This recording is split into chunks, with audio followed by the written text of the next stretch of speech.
Next one was कि total expense कितना हुआ। अगेन एज आई सेड, तो एक जो क्वेश्चन था कि वेजिटेरियन खाना मिल जाता है क्योंकि। ऑलराइट, स्वागत है आपका एक नए शहर में। रेडी सब? देखने वाले को ऐसा लग सकता है कि एक ट्रिप तो अभी खत्म नहीं हुई और दूसरी ट्रिप शुरू हो गई है, बट नो, बीच में थोड़ा सा गैप था। But yes, the second trip is starting. Bags pack हो गए हैं, गाड़ी में लोड हो रहे हैं। और जैसा कि मैंने प्रॉमिस किया था कि we will do a Q&A, जो हमारा जापान ट्रिप था, दैट वाज अमेजिंग ट्रिप। और गाड़ी में सामान लोड करते हैं और साथ साथ सवालों के जवाब देते हैं और अपने सफ़र को शुरू करते हैं। गैस बंद कर दिया, वेरी गुड।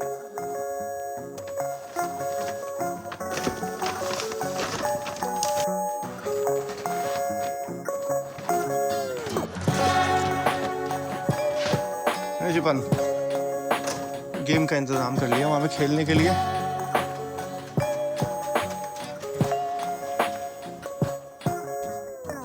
और बच्चों की अभी हो रही हैं थैंक्सगिविंग की छुट्टियां। एक सेकंड, ये क्या नजर आ रहा है मेरे को? What is that? ये कौन सा फैशन है? फैशन है काले होठ करने का। काले नहीं, नीले हैं। फर्स्ट ऑफ ऑल अच्छी नहीं लगी गाइस। कोई तो राज है इसके पीछे, कोई तो राज है। ब्लूबेरी, ज्यादा ब्लूबेरी खा ली तूने। क्या राज है इसके पीछे? अरे लिप टिंट है ये अभी थोड़ी देर में मैं वो कर दूंगी रब। The character from the Flash show. Same ही लग रहे हैं लिप्स। ये तो हट गया यार, तो नॉर्मल हो गया अचानक से, क्या हुआ? तो ये आजकल लिप वैसा तो आप ये कहाँ जापान से लिया था क्या? नहीं वैसे तो आप ये कलर की लिपस्टिक भी लगा सकते हो, राइट? अब ये लिपस्टिक नहीं है। ये लिपस्टिक नहीं है, this is just a tint. ये स्टेज लॉन्गर। ओके जी, सबसे पहला सवाल था हमारी आइटिनरी के बारे में कि हमारी आइटिनरी कितने दिन की थी और कहाँ कहाँ गए हम।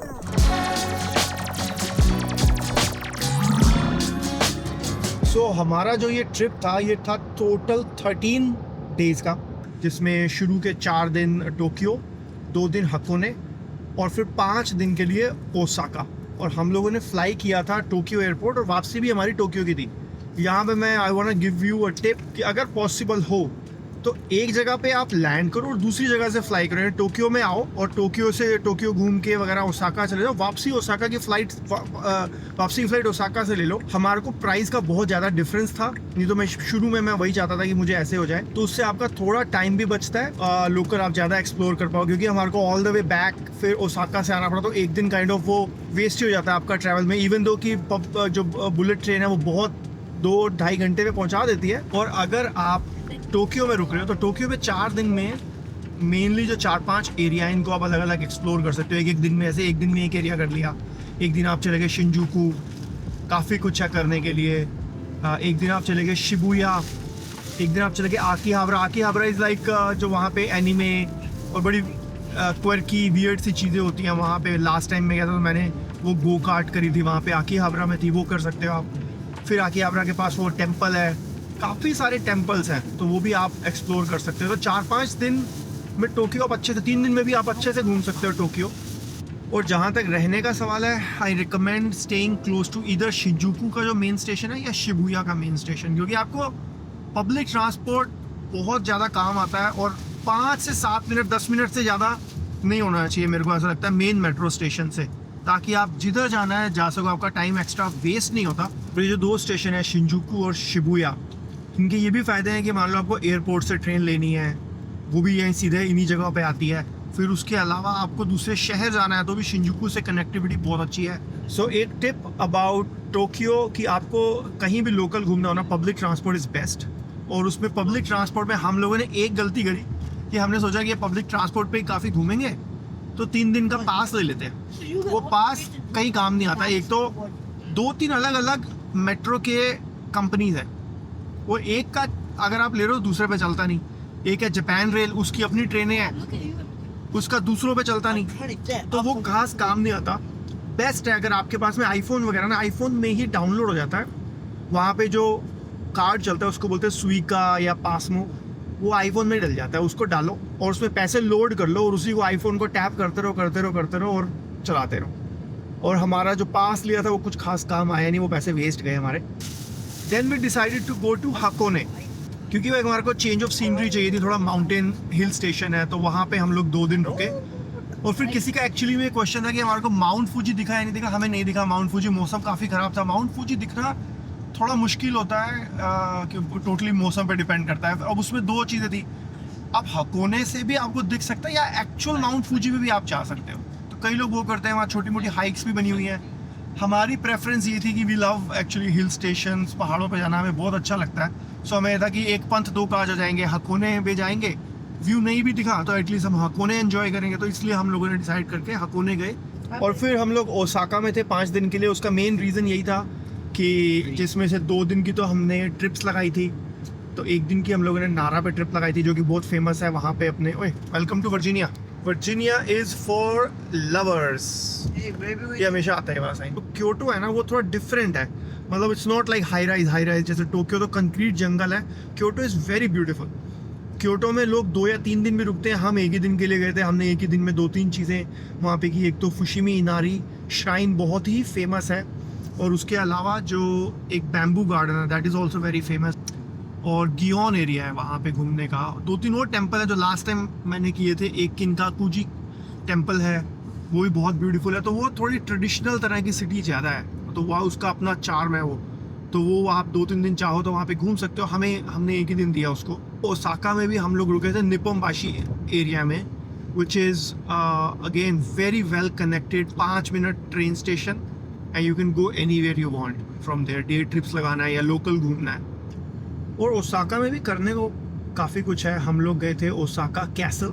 अब वो जो कैसल था वो बाहर से तो वैसे बहुत बढ़िया दिख रहा था, बट अंदर ओके टाइप सा क्यों जो कैसल था। So if you want you can skip it, but वो एटलीस्ट बाहर तो जाना बनता है उसमें। और यहाँ पे ना 2-3 ऐसी बिल्डिंग्स और टावर्स भी हैं ओसाका में, जहाँ से ऊपर से ओसाका का व्यू बहुत अच्छा आता है। वो अपनी पर्सनल टेस्ट और प्रेफरेंस है। हम इतनी सारे ऊंचे टावर्स में जा चुके हैं ना कि वो हमारा ना वो क्रेज़ ख़त्म हो गया है। वो बुर्ज खलीफा, एम्पायर स्टेट, क्राइसलर बिल्डिंग, वो सोल टावर, मैं इतनी जगह जा चुका हूँ, मेरे को बिल्कुल भी इंटरेस्ट नहीं आता। मेरे को लगता है ज़मीन पे रहो और वहाँ आसपास खाना देखो बढ़िया। टावर जैसे हम गए थे वहाँ पे टावर था बहुत अच्छा, but we didn't go up there. और ऐसी एक बिल्डिंग के ऊपर भी अच्छा वहाँ पे ऊपर रेस्टोरेंट भी बना हुआ है और व्यू आता है, बट वी डिडंट गो। ज़्यादातर पूछ रहे थे भी कितने दिन चाहिए जापान में।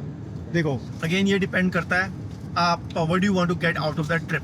हमारे यहाँ से यूएसए इतना दूर है कि जाना यूँ नहीं है कि भाई इतना आसान हो कि भैया, क्योंकि पूरे 24 घंटे लग गए।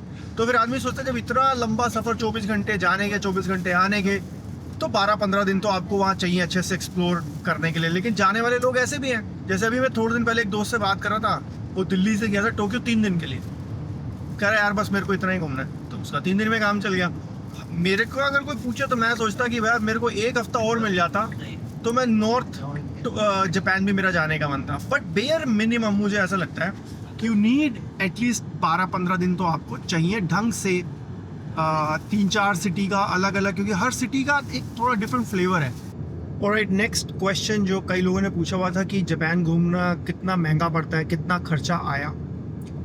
तो खर्चे की थोड़ी बात कर लेते हैं। खर्चे में क्या है कि सबसे बड़ा खर्चा तो फ़्लाइट्स का है, और उसको मैं काउंट नहीं करता क्योंकि वो हर बंदे का अलग है। कोई इंडिया से जा रहा है, कोई दुबई से जा रहा है, कोई यूएस से, कोई कनाडा से।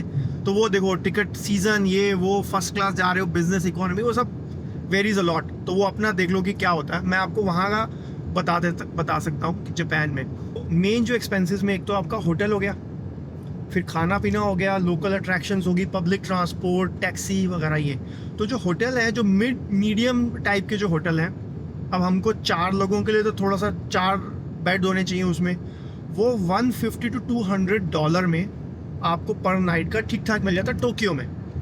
अब जैसे हम हकोने में गए तो वही हकोने में वो थोड़ा 20-25% सस्ता मिल जाएगा आपको। ऐसे ही ओसाका में थोड़ा सस्ता मिलेगा, लेकिन टोक्यो में $150 to $200 में 4 लोगों का आपको ठीक ठाक मिल जाएगा। और अगर मान लो आपको होटल में नहीं रहना, आपको थोड़ा और चीप चाहिए, तो फिर आप क्या कर सकते हो, आप हॉस्टल में रुक सकते हो। जैसे लास्ट टाइम मैं अपने फ्रेंड के साथ गया था, तो हम लोगों ने होटल नहीं लिया था, हम लोगों ने हॉस्टल लिया था। तो हम उसमें भी रुके थे, कैप्सूल होटल में। तो बेसिकली होटल का रूम नहीं है वो, छोटा सा कैप्सूल बना हुआ। वो एक अपने आप में एक अच्छा एक्सपीरियंस है। अगर आपको वो अच्छा लगता है तो वो हम लोग रुके थे। वो सस्ता पड़ जाता है, आई थिंक $25 से $30 पर पर्सन वो पड़ जाता है। अगर आपको और चीप करना है, बट फैमिली के साथ तो आप उसमें नहीं रह सकते, आपको प्रॉपर बाथ वॉशरूम वगैरह सब प्राइवेट चाहिए होता है। खाना मुझे ऐसा लगता है कि खाना जापान में चीप है, तो ठीक ठाक सा मिड रेंज का जो रेस्टोरेंट है उसमें आपको 1000 से 1500 येन के बीच में एक मील मिल जाती है ठीक ठाक से। वो थोड़ा सा 100-200 ऊपर नीचे चलेगा उसमें। जैसे हमारे को रैमेन का बहुत शौक है, तो नॉर्मली रैमेन 1000 से 1400 येन के बीच में थी, टोक्यो में भी, हकोने में भी और ओसाका में भी। ऐसी ओकोनोमियाकी भी अगर आप खा रहे हो तो वो भी 1000 येन से लेके 1500 येन के बीच में थी, डिपेंडिंग ऑन आपको अंदर और क्या टॉपिंग वगैरह और क्या डलवानी है उसके अंदर। जापान के अंदर टैक्सीज नहीं होते अलग से, जो वो प्राइस लिखा था उसमें टैक्सीज इंक्लूडेड होते हैं, so there is absolutely nothing you have to pay. वहाँ पे टिप भी नहीं देनी पड़ती। एक्चुअली टिप देना वहाँ पे रूड माना जाता है, क्योंकि बेस्ट सर्विस इज गारंटीड, वो उसके अंदर इंक्लूडेड है, सो यू डोंट टिप।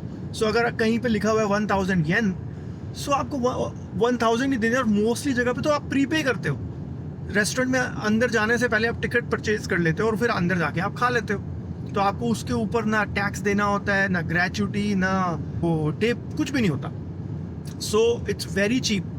जैसे अगर मैं यहाँ कंपेयर करूँ यूएस में, सो जनरली 20% लोग टिप देते हैं। सो अगर कोई आइटम ऑलरेडी $20 की है तो उसके ऊपर आपका टैक्स भी होगा, तो $22-23 की वैसे हो गई। फिर उसके ऊपर आप 20% टिप भी दोगे, $4-5 आपने और भी कर दिया तो वो 30 पहुँच जाता है। तो वहाँ पे वही सेम चीज़ आपको $6-7 में मिल रही है, तो चीप है, खाना बहुत चीप है। बट अगेन अगर आप किसी फैंसी से रेस्टोरेंट में जा रहे हो, कोई जिसको मिशेलिन स्टार मिले हुए हैं, तो ऑफ कोर्स वो तो काफ़ी महंगे होंगे। वो फिर आपको सेम प्राइस मिलेगा जो यूएस, कनाडा में या इंडिया में किसी 5 स्टार होटल में आपको जो प्राइस मिलते हैं रेस्टोरेंट्स के। और अगर आप खाने में भी थोड़ा बचाना चाहो तो आप वहाँ के जो कन्वीनियंस स्टोर हैं, जैसे 7-Eleven हुआ, लॉसन, यहाँ पे बहुत चीप खाना मिलता है। मतलब वो 150-200 येन, 300 येन में आपको खाना मिल जाएगा। अगर आपको थोड़ा और करना है तो उसका फ़ायदा ये होता है, सिर्फ पैसे बचाने की बात नहीं है, मतलब उसमें टाइम भी बहुत बचता है कि आपको there is a readymade food which is also very high quality. आप जाओ, ग्रैब एंड गो, उठाया और खा लिया। ब्रेकफास्ट में नॉर्मली हम लोग वही करते थे, क्योंकि उससे टाइम बहुत बचता है। जस्ट गो, अपने अपार्टमेंट से निकले, रास्ते में से कुछ पिक किया, क्विकली खाया और निकल गए। और लंच में हम लोग मोस्टली ट्राई करते थे स्ट्रीट फूड। तो जहाँ किसी भी मार्केट में गए, कोई भी मंदिर गए, कहीं भी गए, आपको स्ट्रीट पे बहुत सी ऑप्शन मिलेंगे, तो वो हमारा टारगेट होता था, क्योंकि वो भी थोड़ा क्विक होता है और वहाँ के लोकल टेस्ट भी आपको पता चलेगा। तो लंच में स्ट्रीट फूड और रात को फिर प्रॉपर डिनर। तो खर्चों की बात करें तो उसमें एक जो और खर्चा है वो है ट्रांसपोर्ट का खर्चा, एक जगह से दूसरी जगह पे जाने में। सो इंटरसिटी के लिए मान लो आपको टोक्यो से ओसाका जाना है तो बुलेट ट्रेन है। बुलेट ट्रेन एक्चुअली एक्सपेंसिव ही है एक तरह से देखा जाए तो, रफली $100 में एक बंदे की टिकट पड़ती है उसमें, एक तरफ की। लेकिन अगर आपको लोकल घूमना हो किसी भी शहर में, तो आपकी जो नॉर्मल ट्रेन की टिकटें हैं वो 200 से 400 येन की होती है नॉर्मली, डिपेंडिंग ऑन अगर आप कितना दूर जा रहे हो। सो आपको एक बार एंटर करते हुए टैप करना पड़ता है कार्ड, फिर एक बार एग्जिट करते हुए तो वो डिस्टेंस देख के, बट जनरली 200, 300, 400 येन इसके आसपास होती हैं। फिर इसके अलावा जो आपका खर्चा होता है वो होता है अट्रैक्शंस का। तो उसमें जैसे हम लोगों ने एक जगह पे वो लिए थी, टीम लैब प्लैनेट गए थे, जो उसकी टिकट थी कुछ $30-40 के आसपास शायद पर पर्सन की उसकी टिकट थी। तो वैसे आपके अट्रैक्शन के, वो अगेन आपके ऊपर डिपेंड करता है आप कितनी अट्रैक्शन करना चाहते हो। जैसे कई लोग तो जापान जाते हैं तो वहाँ पे डिज्नी भी है, यूनिवर्सल भी है, वो सब भी लोग देखने जाते हैं। बट वो सब हम लोग यूएस में हम लोगों ने देखे हैं, तो हमारे लिए उतनी बड़ी अट्रैक्शन नहीं है। We have done Disney so many times, तो हम लोगों ने वो अवॉइड किए। उसके अलावा कई जैसे ओसाका कैसल गए, उसकी टिकट थी। 1-2 ऐसे टेम्पल हैं, जैसे जो नारा वाला टेम्पल था, उस टेम्पल की टिकट थी। तो कुछ टेम्पल भी अगर आपको देखने तो उसकी भी टिकट्स होती है, तो वो सब आपको बजट करना पड़ेगा। और फिर हमारा एक एक्सपेंस था टैक्सी का। टैक्सी जापान में एक्चुअली काफ़ी एक्सपेंसिव है, पर हम लोगों ने क्या स्ट्रैटेजी करी, हम लोग मिक्स करते थे, मतलब थोड़ा रास्ता ट्रेन पे और थोड़ा रास्ता टैक्सी पे। उसके बेनिफिट है, बहुत टाइम आपका बच जाता है। अगर आपको जैसे शहर में जाना हो ना तो टैक्सी बड़ी स्लो हो जाती है, क्योंकि शहर के अंदर ट्रैफिक होता है। तो शहर का जो हिस्सा, जैसे टोक्यो का हिस्सा, वो हम लोगों ने कवर कर लिया ट्रेन पे और उतरे तो फिर आगे जो वॉक होती है, मान लो 10 मिनट की वॉक थी, 15 मिनट की वॉक थी, तो वो फिर हमने ले ली टैक्सी। तो अगर हम शुरू से टैक्सी लेते तो टाइम भी ज़्यादा लगता और काफ़ी एक्सपेंसिव पड़ती, बट वो टैक्सी का भी हमारा तो ये जो कॉम्बिनेशन था वो सही रहा कि आप थकते भी कम हो और आपका ओवरऑल टाइम बच जाता है। तो एक जो क्वेश्चन था कि वेजिटेरियन खाना मिल जाता है, क्योंकि अपने इंडिया में काफ़ी लोग वेजिटेरियन होते हैं, तो वेजिटेरियन एक्चुअली खाना हर जगह मिल जाएगा आपको। बहुत सारी वीगन रेस्टोरेंट हैं और खासकर इंडियन रेस्टोरेंट भी काफ़ी है यहाँ पे। मतलब हमको बहुत जगह जगह इंडियन रेस्टोरेंट बहुत जगह दिखे हैं हमारे को। जहाँ भी हम रुके उसके आसपास था ही। इंडियन रेस्टोरेंट पे तो आपको फिर वही है, दाल वगैरह वो सब मिल ही जाती है और सारी सब्जियाँ वगैरह मिल जाती हैं। वहाँ के अपने भी वीगन रेस्टोरेंट हैं। बट आई थिंक जो भी जापान की फेमस डिशेज़ हैं, जैसे मान लो आपको जापान की फेमस है रैमेन हुई या फिर ये ओकोनोमियाकी, इन जो ट्रेडिशनल डिशेस के अंदर सुशी, नाम नहीं याद आ रहे, बस 2 ही नाम लिए जा रहे हैं। और सुशी हुई और याकी सोबा, इन सब चीज़ों के अंदर आपको वेजिटेरियन ऑप्शन कम मिलेंगे। हमने एक जगह पे देखी थी सिर्फ वो थी वीगन रैमेन, पर उसके अलावा तो हमें कहीं नहीं दिखी। बट मुझे लगता है कस्टमाइज हो सकता है, कर देते हो। हमने तो करवाई नहीं, लेकिन जैसे याकी सोबा थी उसमें चिकन या जो भी था वो ऊपर से था ना, आप मना कर दो चिकन नहीं डालो।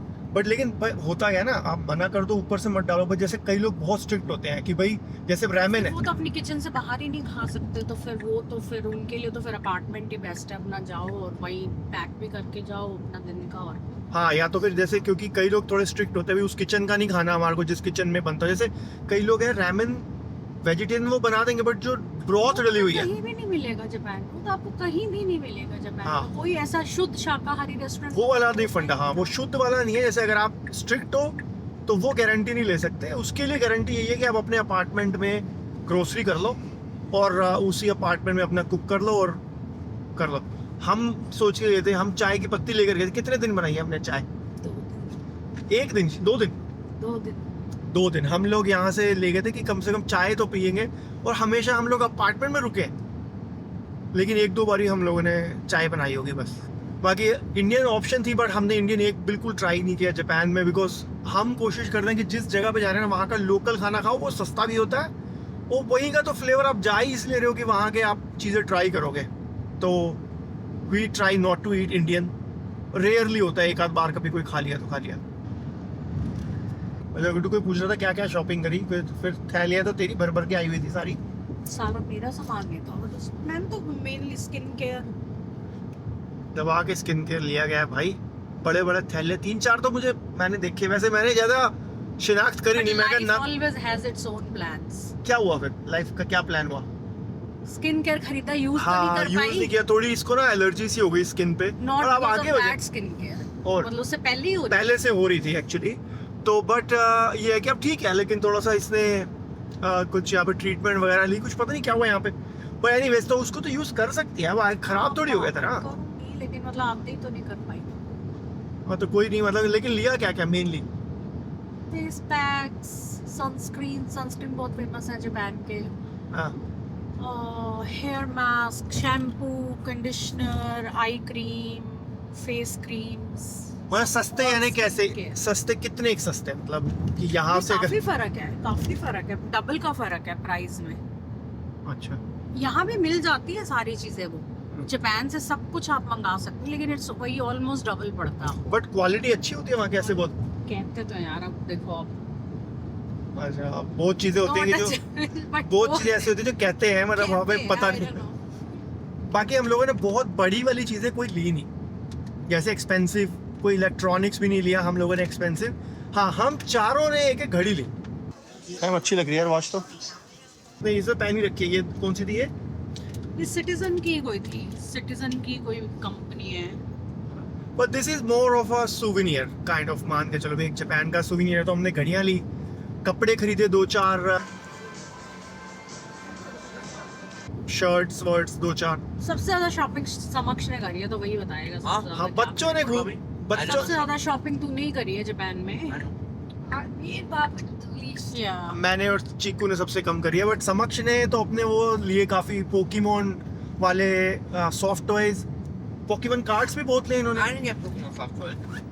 तो तूने पिकाचू लिया, पिकाचू एक्शन फिगर्स लिए हैं। कौन कौन सी? से वो हाँ बहुत सारी चीजें ली गोचा इसमें। पॉन भी बहुत निकाले हाँ, इन्होंने। बहुत सारे। समक्ष ने सबसे ज्यादा खर्चा समक्ष ने किया। What about me? Why do you keep saying my name? समक्ष ने बहुत लिए, छोटी छोटी हैं वो सारी, ऐसी $2-4 की चीजें थी वो छोटी वाली सारी। एनी में एक्शन फिगर सस्ती थी इसकी। नहीं वो महंगी थी हाँ, एनीमे एक्शन फिगर तो बड़ी महंगी ली है इसने। हाँ भाई स्टेशनरी वाली शॉप पे गए, वो बहुत बढ़िया लगी हमारे को। उस पे क्या क्या सही सही चीजें मिली, जैसे एक चीज हमारे को मिली स्टेपलर जिसमें पिन नहीं डलती, बिना पिन का स्टेपलर, स्टेपल स्टेपलर। ओ अच्छा हाँ, ये मैंने देखा था, ये जापान का यूनिक है। This is a staple stapler. ये पेपर को ना ऐसी शेप में कट करता है, ले तो इधर ले फोल्ड कर देता है कि वो अलग नहीं होते। You don't let's get it. मिलते हैं मैंने देख। फिर हम लोगों ने ऐसी पेंसिल ली जिसको आप लिखो वो कभी खत्म ही नहीं होती, इनफाइनाइट अनलिमिटेड चलती रहती है। मतलब वो गए 10 साल पेंसिल, उसको शार्प भी नहीं करना पड़ता पेंसिल को। मेटासेल मतलब ये बोलते हैं कि ये पेंसिल इतना लंबा चलती है कि इसको 16 किलोमीटर तक आप लिखते रहोगे ना, लाइन खींचते रहोगे तो भी ये ख़त्म नहीं होती। Which means like essentially you can use it for ever and ever and ever. तो जापान में से यूनिक चीज़ें बहुत होती है। तो एक स्टोर था हैंड्स क्या था, हैंड्स। तो उस पे गए हम लोग, वो काफ़ी अच्छी चीज़ें मिली हमारे को। और एक हम एक डेडिकेटेड उस पे भी गए, स्टेशनरी शॉप पे भी गए, बहुत बढ़िया लगा हमारे को। तो 1-2 दिन तो हम लोगों ने ऐसी एक्सप्लोरेशन, मतलब विदाउट एनी एजेंडा, कि देखो यहाँ स्टेशनरी की शॉप है चलो, देखो यहाँ पे ये है चलो, ऐसे ही करते गए हम लोग। और एक सवाल और, थोड़ा पर्सनल सवाल था कि बच्चों का स्कूल का और छुट्टियों का कैसे मैनेज किया था हम लोगों ने। तो जैसे कि मैंने कहा, हम लोग वहाँ पे 13 डेज़ के लिए जो थे, उनमें समक्ष की ऑलरेडी स्कूल की 4 छुट्टियाँ थी, फिर 2 वीकेंड थे, 4 दिन वो मिला लो 8, तो टोटल हमारे को 5 दिन की छुट्टियाँ लेनी पड़ी थी। बट वो हो इतने दिन गए। और यहाँ पे कैसा होता है कि अगर आपको 2 तरह की छुट्टियाँ होती हैं, one is called excuse and one is called unexcuse, जो स्कूल वगैरह में सिस्टम चलता है। उनके लिए भी हम लोगों ने परमिशन ले ली थी पहले ही। तो उन्होंने बोला था कि वो हम तुम्हारी काउंट नहीं करेंगे टोटल छुट्टियों में, बिकॉज अगर आप ऐसे कोई इंटरनेशनल ट्रिप वगैरह पे जा रहे हो ना, you can show it as an educational trip, क्योंकि बच्चे बहुत कुछ सीखते हैं। तो हमने उनको एक फॉर्म भर के दिया था एजुकेशनल ट्रिप का, और हमने प्रिंसिपल को अप्लाई किया था, और उन्होंने कोई हमारे को नाटक नहीं किया, कुछ नहीं किया, they just approved it. But उनकी एक ही कंडीशन थी कि इतने दिनों में आपके जो भी असाइनमेंट्स होंगी और आपके होमवर्क वगैरह जो है वो आप पूरा रखोगे। तो वो हम लोगों ने पूरा किया, और वहाँ भी बच्चे अपना करते रहे। तो एक और रिक्वायरमेंट थी, हाँ क्या थी, कि जो भी बच्चे वहाँ करेंगे उनका एक्सपीरियंस एक ऐसे लिख के देना प्रिंसिपल को। ऐसे में क्या लिखना है कि भाई क्या किया, पहले दिन क्या किया, क्या देखा, क्या सीखा बच्चों ने। तो बच्चों ने एक ऐसे लिखा था प्रॉपर कि जापान में उन्होंने जापान का कल्चर देखा, उससे क्या सीखा, वहाँ लोग कैसे होते हैं। तो वो सब लिख के प्रिंसिपल को दिया, तब जाके उन्होंने छुट्टियाँ अप्रूव करी, बट फाइनली कर दी। हाँ। तो एक बट कोई प्रॉब्लम आई नहीं, क्योंकि हमने पहले से सब अप्रूवल वगैरह लेकर गए थे, और बच्चों ने पूरा अपना होमवर्क वगैरह भी साथ साथ ऑन टाइम रखा। तो बट अदरवाइज यूएस के स्कूल्स एक्चुअली में काफ़ी स्ट्रिक्ट है। अगर आप यूँ है ना कि चले गए चलो देखी जाएगी, तो फिर पंगा हो जाएगा। भाई वो एक बंदे का 3-4 वीडियो पे मैसेज आया था, समक्ष की पैंट के बारे में बताओ कौन सी पैंट थी, वो बैगी वाली, कि वो जापानीज स्टाइल है या जापान की है या कहाँ की है। नहीं, यही की है, H&M से ली हुई है। अच्छा H&M से ऑर्डर करी हुई है। लो जी, फिर H&M से ढूंढ लेना जी। क्या बोलते क्या उस पैंट को, baggy pants, baggy jeans. Baggy jeans.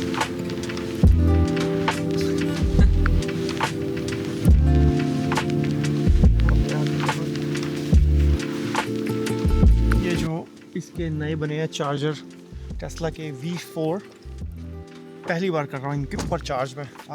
शायद किया हुआ है एक बार, ध्यान नहीं आ रहा मेरे को। क्विक चार्जिंग एंड चलाना है क्विक नैप। जस्ट मसाज ही नहीं चाहिए। मेरे को ऐसे वाइब्रेशन महसूस हुई है, धड़ धड़ धड़ धड़ धड़ धड़ धड़ धड़। कैसा लग रहा है? ये ना वाइब्रेशन, मतलब अभी तो ये दोनों मोड में तो ऐसे वाइब्रेशन ज्यादा है हाँ वो इंस्टेड ऑफ दैट जो ऐसे घर पे उस पे। हाँ। There was one more question. Did we go to Hiroshima? We did not go to Hiroshima. मैं पहले जब गया था आज से 6 साल पहले, तब मैं होके आ चुका था हिरोशिमा, क्योंकि यू नीड 1 full day आपको लग जाएगा हिरोशिमा आने जाने में, and that too you have to go on a bullet train. तो बट वहाँ पे एक म्यूज़ियम है, that museum is very nice. But उसके अलावा एक वो बिल्डिंग है जहाँ पे वो एक्चुअली में एक्सप्लोजन हुआ था, वो बिल्डिंग वैसी की वैसी है अभी, बट उसके अलावा कुछ खास है नहीं वहाँ पे हिरोशिमा में।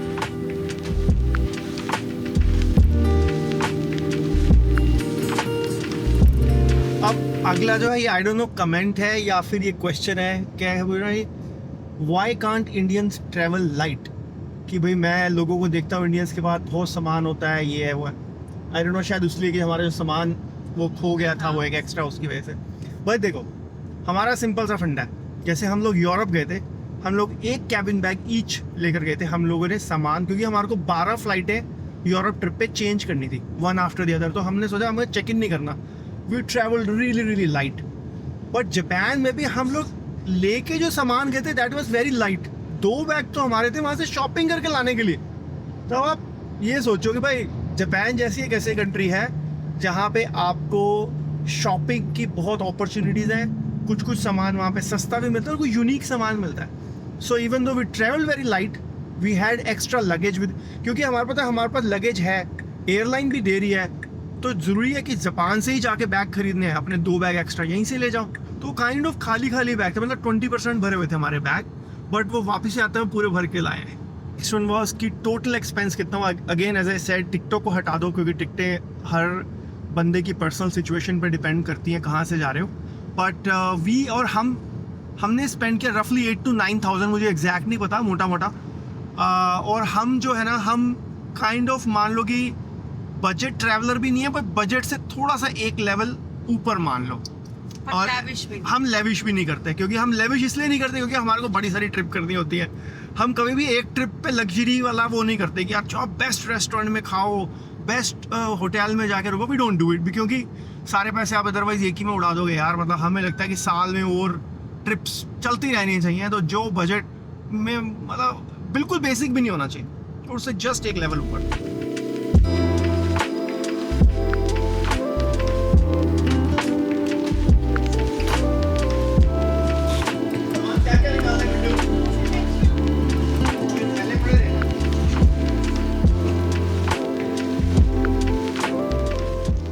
होटल में थोड़ी अभी हॉलीडे थीम बनी हुई है। या card is required, yes that's very good actually. पूछ क्या था 200 तो 1 सेकंड रुको। वो इस टाइम क्या गोल्डन आवर हुआ है बिल्कुल, ये पर्दा देखो कैसे गोल्डन लग रहा है बिल्कुल।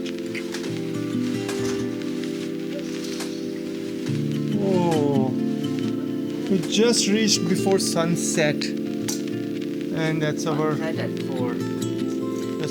city right there. वो ये मॉल है सामने, चले this is the mall. Alright, स्वागत है आपका एक नए शहर में। ये जो शहर है ये वो नहीं है जहाँ हमें जाना है, बट उसके बहुत पास है। हम आए हैं Washington DC and we are in Springfield. क्या हो गया, क्या रह गया? स्प्रिंगफील्ड फोटो बड़ी यार, क्या जबरदस्त बढ़िया वो है। हम लोग हैं स्प्रिंगफील्ड वर्जीनिया में, जो कि है यहाँ से 15-20 मिनट दूरी वॉशिंगटन DC। वो इसकी देखिए यहाँ से परछाई देख क्या सही आ रही है चीकू की। एक बार इधर से। ओके जी, लास्ट सवाल था भाई, इतने पैसे कहाँ से लेके आते हो? और आप इसका जवाब जानना चाहते हो। ओके, लेकिन मैं क्यों बताऊं?